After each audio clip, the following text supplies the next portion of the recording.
We continue the story of Abraham, and in chapter 14, having God just said to Abraham at the end of chapter 13 that he was going to bless him and that his seed would be the dust of the earth and the stars of heaven, that no one could number, and that he was going to bless him so much.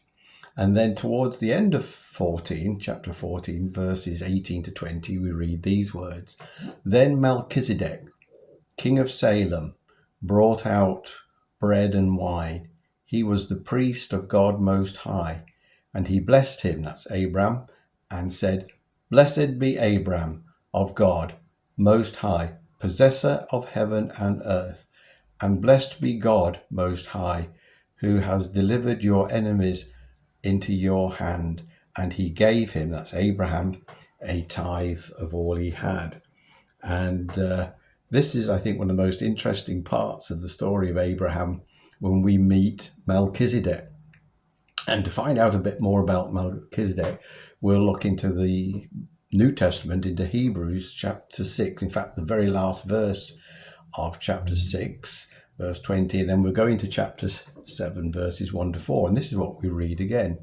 When the forerunner has entered for us, even Jesus, having become a high priest forever, according to the order of Melchizedek.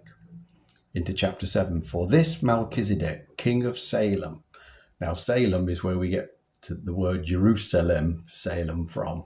And he said, priest of the Most High God, who met Abraham, returning from the slaughter of the kings, and blessed him, to whom also Abraham gave a 10th part of all, first being translated King of Righteousness, and then also King of Salem, meaning King of Peace, without father, without mother, without genealogy, having neither beginning of days nor the end of life, but made like the Son of God, remains a priest continuing. Now consider how great this man was, for to whom even the patriarch Abraham gave a 10th of his spoils.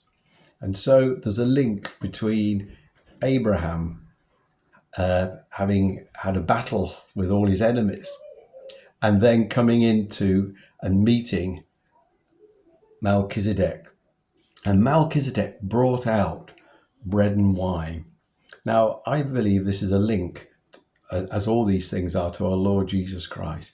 Bread and wine, what does bread and wine remind us of? It reminds us of the communion. And Jesus brought in the new covenant. And the new covenant, he says, this is the new covenant. And to remember it, we use the bread and the wine. And so Melchizedek, which was a king, like the Son of Man, I believe was the Son of Man. I believe Abraham met Jesus that day. There's nobody greater than him. Our Lord Jesus Christ. He's our priest. He's our king. He's all in all. And Abraham met him and had this tremendous communion with him. And Melchizedek blessed him. And as we read through the scriptures and we read about the priesthood and we read about the Levitical priesthood, the whole point of this is that Abraham had direct dealings with Melchizedek, the high priest, which was a greater priesthood than the Levitical priesthood that we should meet. It's all relevant. It's all part of the scriptures. It's all part of revealing our Lord Jesus Christ in the Old Testament. But what a lovely story that we have seen today.